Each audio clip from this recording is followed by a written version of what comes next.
Magandang umaga po. Narito na po ang magiging lagay ng panahon ngayong araw ng Martes, March 11, 2025.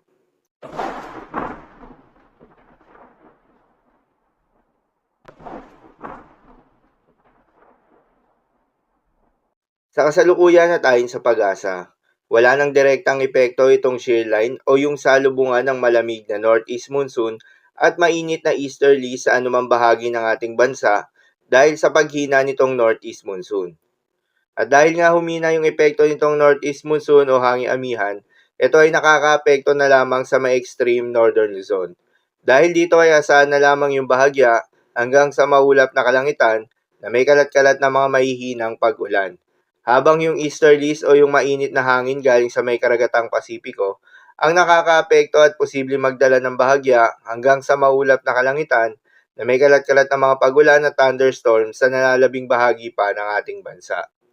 Magandang balita naman dahil ayon sa pag-asa ay wala pa rin tayong binabantayan na low pressure area o bagyo sa loob o malapit sa Philippine Area of Responsibility na maring makaapekto sa ating bansa hanggang sa susunod na 5 araw.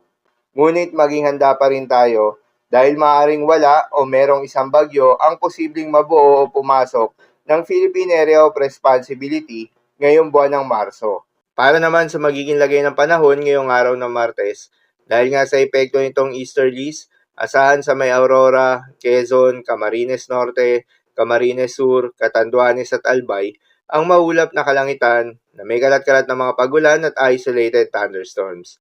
Posible ang mga pagbaha o pagguho ng lupa dahil sa katamtaman hanggang sa kung minsan ay malakas na pagulan. Habang sa Batanes at Babuyan Islands ay asahan naman yung bahagyang maulap hanggang sa maulap na kalangitan na may kalat-kalat na mga mahihinang pag-ulan na dulot ng northeast monsoon. Habang sa Metro Manila at nalalabing bahagi pa ng ating bansa, ay asahan naman yung bahagyang maulap hanggang sa maulap na kalangitan na may kalat-kalat na mga pag-ulan o thunderstorms na dulot ng easterlies.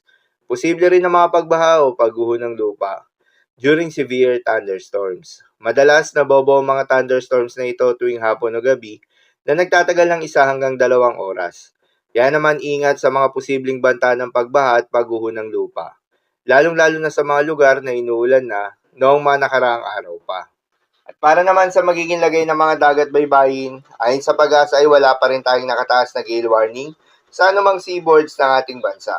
Ngunit pinag-iingat pa rin yung mga papalaot na mga kababayan nating mangingisda at yung may mga maliliit na sasakyan pandagat sa may seaboards ng Northern Luzon at Eastern seaboards ng Northern Luzon dahil inaasahan pa rin yung katamtaman hanggang sa maalon na karagatan. At sa nalalaming seaboards ng ating bansa ay asahan naman yung banayad hanggang sa katamtaman na makapag-alon.